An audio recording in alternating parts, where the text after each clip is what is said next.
Hello and welcome to this edition of Tour Confidential on Golf.com, presented by FootJoy, the #1 shoe in golf. I'm Jessica Marksbury, and I'm delighted to be joined by my Golf.com colleagues Alan Bastable and Josh Burhow in our Lower Manhattan studio. Welcome, gentlemen. The PGA Tour heads to Austin, Texas for the Dell Technologies match play this week. And Alan, we're still 3 weeks away from the Masters, but it's really exciting because the top players in the world are shining brightly these days. What are some matchups you'd like to see this week? I think the match everybody wants to see is Henrik Stenson and Justin Rose in the first round. Hold on. I'm being told now neither player is playing this week. Yeah, I mean, listen, it's a loaded field minus those two. I think the easy answer is Patrick Reed and just about anybody, just remembering what he did at the Ryder Cup and, you know, the fire he brings to that format. It's tempting to say a Reed-McIlroy matchup we'd all love to see, but I kind of like that memory was so special at the Ryder Cup. That will never be duplicated, so I fear if they play again, it's going to be a big letdown. Rory's going to go out and win like 5 and 4, and then, you know, kind of diminish what they did at the Ryder Cup. But Pat Reed is obviously the guy to watch. Sergio, always fun. He's been playing really well. Likes to stir it up, especially with, you know, American fans. So I think those are two guys to keep an eye on. I would have liked to see Henrik and Phil. I mean, right? Another rematch that would have been exciting, and, you know, for sure, he had to ruin it by not coming this week. What do you think, Josh? I agree. A lot of the same things Alan said. Jordan Spieth and anyone. Jordan Spieth and Patrick Reed, two Texas guys, home state. A lot of people following them. Phil and Sergio, Ryder Cup rematch there too. Birdie binges for both of them at Hazeltine. Another European matchup I think would be fun would be Thomas Pieters and Jon Rahm. Both fiery guys, both very good right now. That's the kind of thing you want to see. You want to see two fiery competitors going head-to-head. When you think about the top players that are playing this week, though, we know not all of them are going to get into the final round. So who do you think is most likely to be knocked out early, Alan? Knocked out early? Yeah.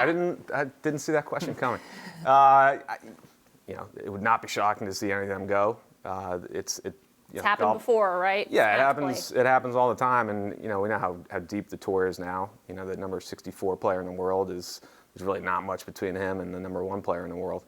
Jason Day probably is susceptible just because he's been battling all sorts of injuries, and wouldn't be shocked to see him go out early, but you know, it's anybody's guess. Josh, each week we're looking at the results of the tournaments as a barometer for who is going to be our favorite this week heading into the Masters. So what are your thoughts on the top players playing this week, and is this really a logical tournament where we can gauge that kind of performance since it is match play? Match play is such a different animal, and that's exactly why Henrik Stenson doesn't want to play it. He said years ago that playing in a match play is like being in contention on a Sunday. Like, that's the comparison. It's so emotional. It's such a different mindset. So it's hard to get match play mindset and then all of a sudden translate that into 72-hole stroke play. It depends on each guy prepares differently, but we'll have to see. I think at this point, Rory, right? He's got to be the front runner heading into Augusta right now. Yeah, I mean, it's hard not to like him. I mean, we know he's battled his demons there, but he actually has a pretty good track record at Augusta, and obviously seems to be rounding into form.